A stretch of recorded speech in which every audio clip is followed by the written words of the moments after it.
ప్రపంచ దేశాలలో ఎన్నో విశ్వవిద్యాలయాలు ఉన్నాయి, ఎన్నో నామకార్థ సంఘాలు ఉన్నాయి, ఎన్నో బైబిల్ బడులు ఉన్నాయి, ఎన్నో క్రైస్తవ కుటుంబాలు ఉన్నాయి. ఎన్నున్నా వీళ్ళంతా కలుషితమైన ప్రొడక్ట్,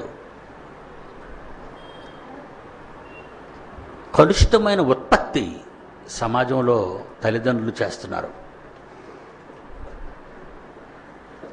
ఒక మేనమామ చచ్చిపోయిన ఒక వ్యక్తి గురించి మొన్న మాట్లాడుతూ మీడియాలో, నేను అప్పుడు లేనండి, అమెరికాలో ఉన్నాను, సాఫ్ట్వేర్ ఇంజనీర్ని.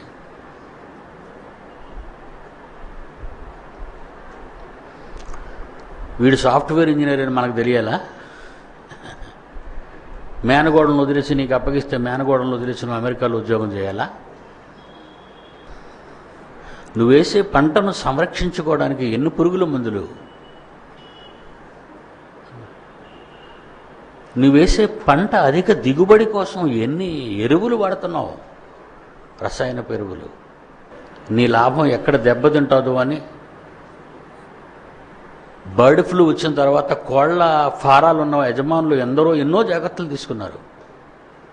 ఎందుకంటే గుడ్డ దశ నుండి 5 కేజీలు బరువైన కోడి వరకు, ఫార్మ్ కోడి అంటారు దీన్ని, ఎంత జాగ్రత్త. పెద్ద పెద్ద షెడ్లు వేయిస్తాడు, షెడ్ల మీద వేడెక్కిపోతే గడ్డి వేయిస్తాడు, ఆ గడ్డిని నీళ్లతో తడుపుతాడు చల్లదనం కోసం. ఏవైనా ఎత్తుకుపోకుండా చుట్టూ జాలి వేస్తాడు.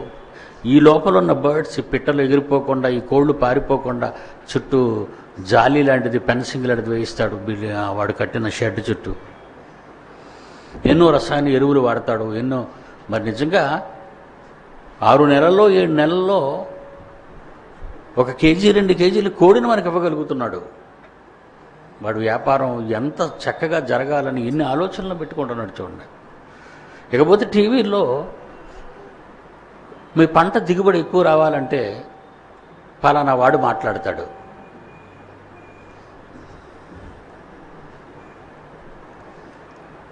మీ కోళ్ల ఫారాలు, మీ కోళ్ళు మీకు లాభసాటిగా ఉండాలంటే పలానా వాడు మాట్లాడతాడు. మళ్ళీ వాళ్ళకి ఎన్ని తర్వీదులు, ఎన్ని హెచ్చరికలు, ఎంతమంది ఉపాధ్యాయులు. కానీ కడుపున పుట్టిన బిడ్డను మాత్రం పాడు చేసేస్తున్నారండి. తల్లిదండ్రులు విదేశాల్లో సెటిల్ అయితే పిల్లలేమో ఇండియాలో చదువుకుంటూ ఉంటారు. ఏ స్నేహితుడింట్లోనో ఏ బంధువులింట్లోనో ఉంటుంది. తల్లిదండ్రులు ఇండియాలో ఉంటే విదేశాల్లో తగిలేస్తాడు వీడు అక్కడ చదువుకోమని. కల్చర్ లేని ఆ దేశంలో నీ పిల్లలకి సెక్యూరిటీ ఏంటి? దేనికి సెక్యూరిటీ? చెడిపోయినా పర్లేదు కానండి, పట్టా చేతపట్టుకుని ఇంటికి వస్తే మాకు అదే 10,000 అంటాడు. బయటికి చెప్పడం. చెడిపోయినా పర్వాలేదు, పట్టా పట్టుకుని మా ఇంటికి వస్తే మాకు అదే 10,000. నీ కొడుకు చెడిపోయినా పర్వాలేదు, నీ కూతురు చెడిపోయినా పర్వాలేదు, పట్టా కావాలి, పబ్లిసిటీ కావాలి, గొప్ప ఉద్యోగం రావాలి, మంచి పెళ్లి కొడుకు దొరకాలి. ఇదే కదండి ఈరోజు సమాజంలో చోటు చేసుకున్న దారుణమైన పరిస్థితులు, విషవలయం. మీడియాలు వాళ్ళకే సపోర్టు, విశ్వవిద్యాలయాలు వాళ్ళకే సపోర్టు, మున్సిపాలిటీ బడి నుంచి ప్రతి వాళ్ళు వాళ్ళకే సపోర్టు. ఇలా పెరుగుతుంటే మరి సమాజాన్ని ఎవరండి బాగు చేస్తారు? బైబిల్ కలిగిన వారు. బైబిల్ కలిగిన వారు ఎవరు? క్రైస్తవులు. వాళ్ళు ఏం చేస్తున్నారు ఒకసారి చూడండి. క్రైస్తవులు ఏం చేస్తున్నారు? ఇవాళ ఆదివారం కదండి, గుడికి వెళ్తారు, అన్ని పట్టుచీరలే, ఊసులు. ఆ దిక్కుమాలినోడు ప్రసంగం చేస్తుంటాడు, వాడికి దౌర్భాగ్యుడు పాస్టర్, వాడు దరిద్రుడు. వాడే గట్టోడైతే ఈ రకంగా మారరు వీళ్ళు. వాడు గట్టోడు అవ్వాలంటే తీసి పారేస్తారు, ఆడికి ఉద్యోగం ఉండదు.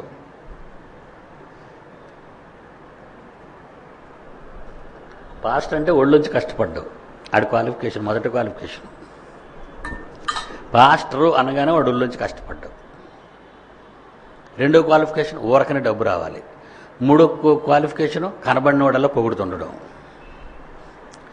4వ క్వాలిఫికేషన్ దండుకోవడం. ఇలాగ వాడు అర్హతలు చెప్పుకుంటూ పోతే దేవుడిచ్చిన నిబంధనల కంటే వీడు కోరుకునే ఆజ్ఞలు ఎక్కువ, అవసరతలు ఎక్కువ.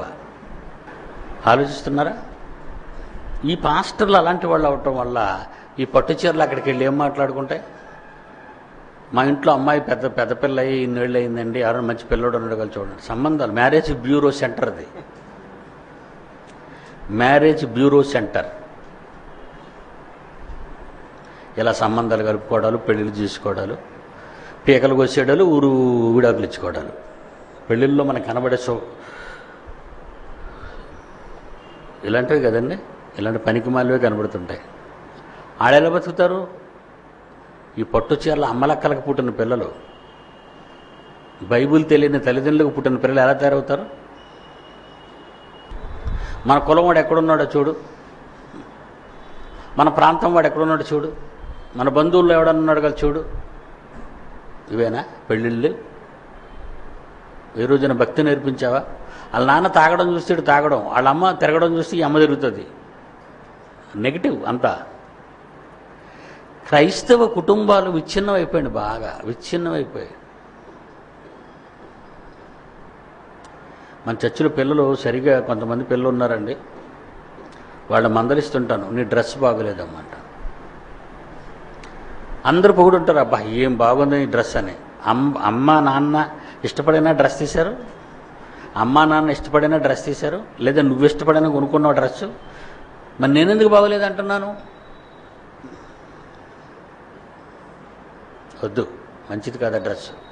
అలా నిన్ను ఇస్లాంలాగా బురకా వేసుకోమని చెప్పను. కొంచెం నీ శరీరంలో ఏమున్నాయో అవి బయటికి కనబడవలసిన అవసరత లేదు. నీకు అర్థమైందా? అలా తల్లిదండ్రులు పిల్లలకు చెబితే ఎలా ఉంటుంది? 40 ఏళ్ల క్రితం మా బంధువులతో చెప్పాను, అమ్మాయి అర్ధరాత్రి 11 గంటలకు వస్తుంది, సంగీతం నేర్చుకుని అంత మంచిది కదన్నాను. ఆ రాత్రి అమ్మాయి అన్నం తినడం మానేసింది. తండ్రి కడుపు తరుక్కుపోతుంది ఆ రాత్రి, కూతురు అన్నం తినలేదని. అంతకుముందు కూతురు గురించి ఏం చెప్తాడంటే, నా కూతురు ఆల్ ఇండియా సింగర్ అయిపోవాలి. ఏ సింగరు? ఒక పాస్టర్ గారు చెప్తున్న మాట ఇది. నా కూతురు all India singer. All India సింగరా? ఏ బూతు పట్టలు పడ్డానికే? సర్లేండి, రాత్రి ఆనందం లేదు, ఆనందం కానీ బాధపడుతున్నా ఆయన నా దగ్గరికి వచ్చి పక్కన నడుస్తే ఏమన్నాడు తెలుసా? నేనే నా పిల్లలు ఏమీ అన్నాం అంటే నువ్వెవడోరా అనడానికి.